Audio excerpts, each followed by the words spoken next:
चलो गाइस, तो अगर आप अपनी कार को मानसून के सीजन में कुछ इस तरह से बाहर ही खड़ी कर देते हो या फिर अंदर भी खड़ी रहती है, जैसे कि मेरी कार खड़ी हुई है, तो ये गलती से मत कर देना, नहीं तो आपको बहुत ज्यादा महंगी पड़ सकती है। वो क्या है, अपने हैंडबैग को कुछ इस तरह से खींच के रख देना, जैसे कि आप देख पा रहे हो मैंने कैसे किया, क्योंकि इसका पूरा रीजन इस वीडियो में आपको देने वाला हूँ। और आपने अभी तक ऐसे सोचा नहीं होगा कि इससे क्या क्या हो सकता है हैंडबैग को कुछ इस तरह से खींचने से।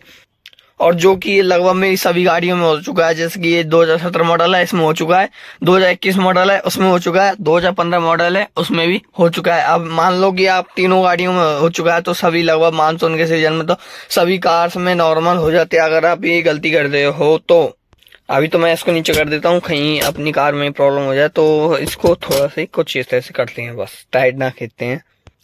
तो वीडियो से शुरू करते हैं। वीडियो शुरू करना बहुत ज्यादा इंपॉर्टेंट होने वाली है। वो चीज क्या है, जैसे कि मैंने आपको बताया सभी कार्स में हो चुकी है। वो चीज क्या है, अपनी कार का जब हम हैंडबैग को वो चीज से खींच के रख देते हैं, मतलब कि 1-2 दिन तक भी खड़ी रहेगी कार, ऐसे नहीं है 4-5 दिन तक खड़ी है कार, किसी ने छुआ ही नहीं हैंडबैग को। तो इसमें हुआ क्या है, इसमें हो चुका है 2021 मॉडल में वो हो चुका है, 2015 मॉडल में भी वो खड़ी, जैसे कि अब पर बारी खड़ी हुई है उसमें भी हो चुका है, जैसे कि आपको बता ही रखा है मैंने। तो वो क्या है, जैसे ही हम अपनी कार, जैसे अब जैसे कि 4-5 दिन से खड़ी है अपनी कार, आराम से 1-2 दिन से खड़ी है आराम से, जैसे ही हम आके बैठे हैंडब्रेक को डाउन किया, जैसे ही फर्स्ट गियर लगाया, तो हमने देखा कि कार तो चल ही नहीं रही है, और पीछे से आवाज आ रही थी, जो टायर है पीछे से आवाज आ रही थी, बहुत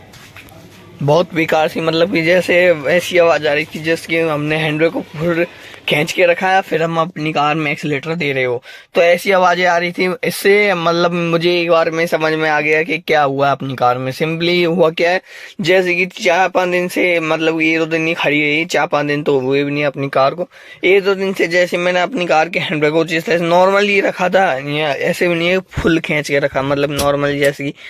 अपने 2-3 पॉइंट तक मैंने खींच के रखा था। तो उसमें वो क्या है, 3 जैसे हम इसको हटा के चले, तो वो अपनी कार के जो पीछे के लेदर हैं, मतलब ब्रेक के जो लेदर लगे होते हैं,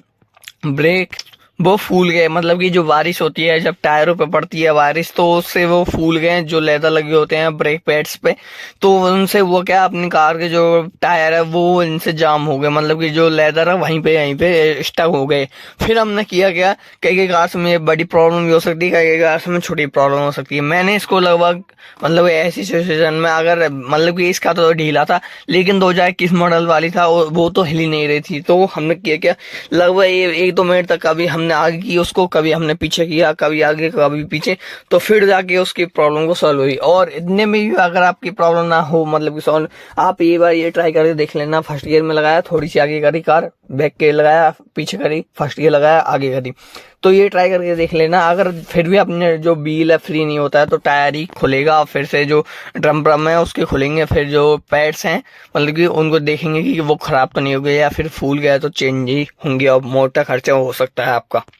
तो इस चीज को ध्यान रखें कभी भी अपनी बरसात में, जैसे कि ये, मतलब कि आप ये भी कर सकते हो, अपनी कार को फर्स्ट गियर में डाल सकते हो, या फिर एक पॉइंट तक अपनी कार के ब्रेक को, हैंड ब्रेक को खींच सकते हो, जिसके ऊपर कार वहीं पे खड़ी हुई है, ना ही पीछे आई है ना ही आगे गई है। तो इससे होगा क्या, आप गियर डाल सकते हो कहीं, अगर हैंड ब्रेक भी काम करना छोड़ जाता है तो गियर तो अपना है ही है।